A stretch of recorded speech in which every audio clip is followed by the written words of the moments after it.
Hello everyone.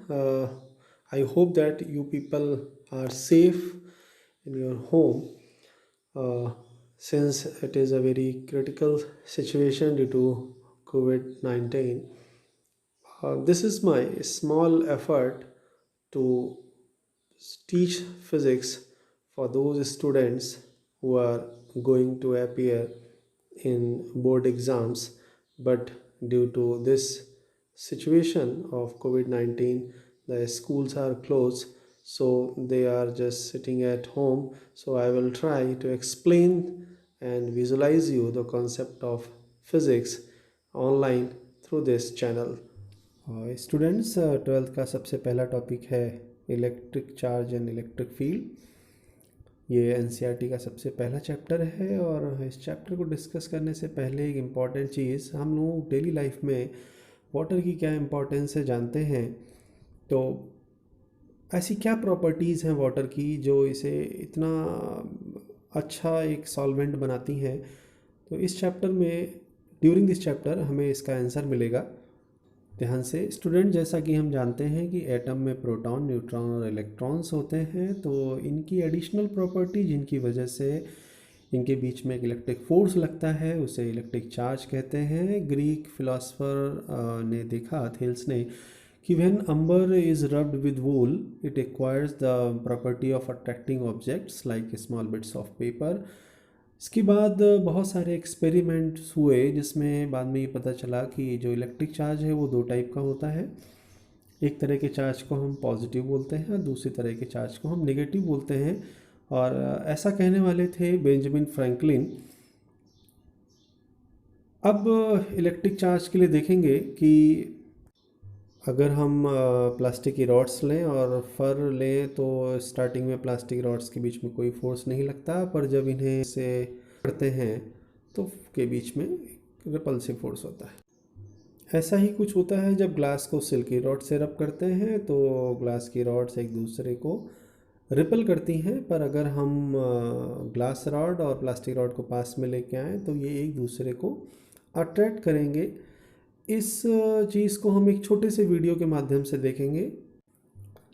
तो मेरे पास दो स्ट्रॉ हैं जिसको मैंने कॉटन के रुमाल से रब किया है। अब मैं एक स्ट्रॉ को इस एप्पी फिश की बॉटल के ऊपर रखूँगा और जैसे ही मैं दूसरी रॉड को इसके पास लेके जाता हूँ, देखिए ये पहले स्ट्रॉ पे फोर्स लगाती है और स्ट्रॉ राउंड राउंड घूमती है। तो जैसा हमने डिस्कस किया था कि ये दोनों रॉड्स पे जो चार्ज है वो सेम काइंड का चार्ज है, और जब सेम काइंड का चार्ज दोनों रॉड्स पे है तो ये एक दूसरे को रिपल करते हैं। इसका मतलब like charges repels each. Now, I am repeating the experiment here, but I will bring the cotton cloth close to this rod, and as you can see, this straw is attracting towards the cloth. Since the straw is rubbed with the cloth, it means that both are positively charged, and this shows that opposite charges attracts each other. And now we have an activity to show that like charges repels each other. So this is a famous gold leaf electroscope where, as you can see, that a gold leaf is attached to a aluminum plate, and this is the rod by which both are connected. If I will provide a charge to this surface, it will directly go, and the same amount of charge will go on steel plate as well as the gold plate. So both will become like charged, and since we know the like charge repels each other, then you will see the separation between these two. As you can see that initially both are very close to each other, and now just see what happens if the charge is given through this probe.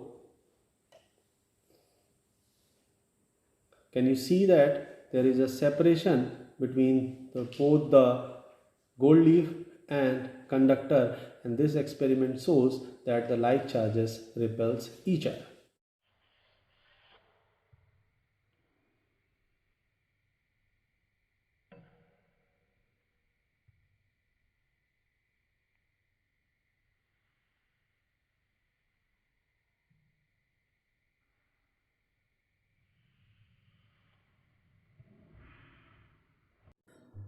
तो दो objects को रब करके उन्हें charge किया जा सकता है। जैसा आप देख पा रहे हैं, अगर मैं एटम से एक इलेक्ट्रॉन निकाल दूं तो लिथियम पॉजिटिव आयन बनता है और एक इलेक्ट्रॉन ऐड करने पे लिथियम नेगेटिव आयन बन जाता है। अब हम पढ़ेंगे कि आखिर बॉडी को चार्ज कैसे करते हैं। जैसे फिगर ए में देखिए, बहुत सारे फ्री इलेक्ट्रॉन्स हैं और आयंस हैं। अगर मैं इसके पास एक निगेटिवली चार्ज रॉड लेके आऊँगा तो आयंस जो है वो निगेटिवली चार्ज की ओर अट्रैक्ट होंगे और इलेक्ट्रॉन्स जो हैं वो रिपेल होंगे, जैसा फिगर बी में दिया है। अब अगर मैं इस कंडक्टिंग स्फीयर के बैक पार्ट को ग्राउंडेड कर दूं तो निगेटिव चार्ज न्यूट्रलाइज हो जाएगा और जो कंडक्टर के अंदर चार्ज बचेगा वो सिर्फ पॉजिटिव होगा, जैसा कि फिगर सी में है। और अगर हम निगेटिवली चार्ज रॉड को रिमूव कर दें तो ये जो पॉजिटिव चार्ज है ये पूरी बॉडी में स्प्रेड हो जाएगा और जो हमारा कंडक्टर है वो कंप्लीटली पॉजिटिवली चार्ज हो जाएगा। तो इसी तरीके से अगर मैं पॉजिटिव रॉड को लेकर के एक कंडक्टर के पास आऊँ तो सिचुएशन इसकी जस्ट रिवर्स होगी। Positively charge rod negative charge को अट्रैक्ट करेगा और पॉजिटिव चार्ज को रिपेल करेगा। फिर अगर हम इसके दूसरे एंड को ग्राउंडेड करें तो फ्रंट सरफेस पे जो चार्ज बचेगा वो सिर्फ नेगेटिव होगा।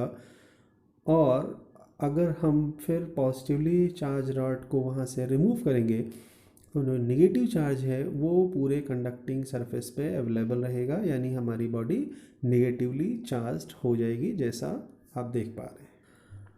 अब हम चार्ज की कुछ फंडामेंटल प्रॉपर्टीज़ को पढ़ेंगे, जिसमें सबसे पहली प्रॉपर्टी है additive nature of charge. Additive nature of charge का मतलब है कि जो चार्ज किसी बॉडी पे होता है वो एक दूसरे पे समअप हो जाता है, पॉजिटिव और नेगेटिव, और जो नेट चार्ज होता है that will be the effective charge on a body. इसको एक सिंपल एग्जांपल की हेल्प से हम लोग देखेंगे। जैसे मान लीजिए कि ये एक बॉडी है और इसके मैं 3 पार्ट कर लेता हूँ। पहले पार्ट पे +2 चार्ज है, चार्ज का यूनिट कूलॉम होता है तो हम इसे कूलॉम लिख सकते हैं।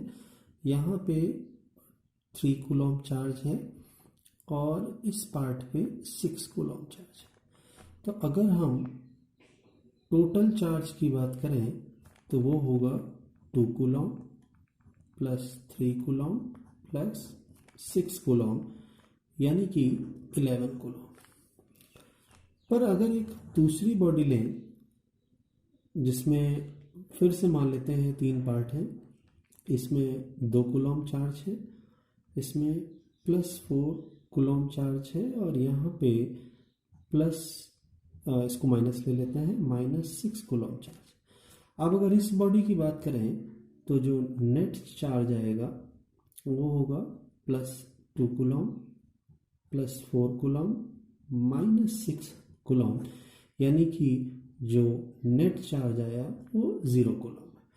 यानी हमें क्या करना है कि बॉडी के डिफरेंट पार्ट्स पे जितना भी चार्ज अवेलेबल है उसको ऐड करना है और जो नेट चार्ज आएगा वो बॉडी पे इफेक्टिव चार्ज होगा। इसे कहते हैं एडिटिव नेचर ऑफ चार्ज।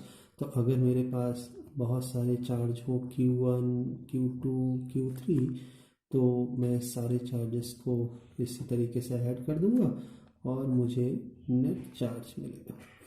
इसको दूसरे तरीके से लिख सकते हैं, net charge is equal to sigma notation हम सभी जानते हैं QI, जहाँ I की वैल्यू 1 से n है। So this is additive nature of charge. अब हम चार्ज की दूसरी प्रॉपर्टी पढ़ेंगे जो कि है क्वांटाइजेशन ऑफ चार्ज। और क्वांटाइजेशन ऑफ चार्ज के लिए जो एक्सपेरिमेंट किया था वो मिल्कन का था एक्सपेरिमेंट, जिसे हम लोग मिल्कन ऑयल ड्रॉप एक्सपेरिमेंट भी कहते हैं। और इन्होंने बताया कि किसी भी बॉडी में जो नेट चार्ज होता है वो ई, जिसे चार्ज ऑफ इलेक्ट्रॉन भी बोलते हैं, उसका इंटीग्रल मल्टीपल होता है। Now suppose we are having 2 bodies, one is A and the other body is B. Initially, there is no charge on both the bodies, so these two are chargeless bodies. Now, if I will transfer one electron from body A, if I will transfer one electron from body A to body B, then the body B will acquire one negative charge. That means the charge on B will be minus of the charge of electron, and similarly the body A will get a charge, positive charge, because it is losing the electron, and it will be equal to the positive charge of proton.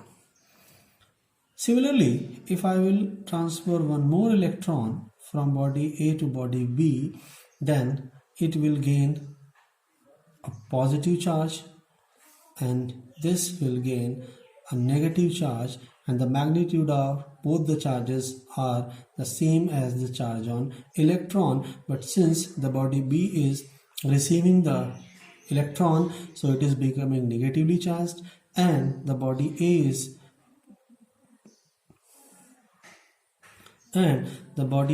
becoming positive since it is losing the electron.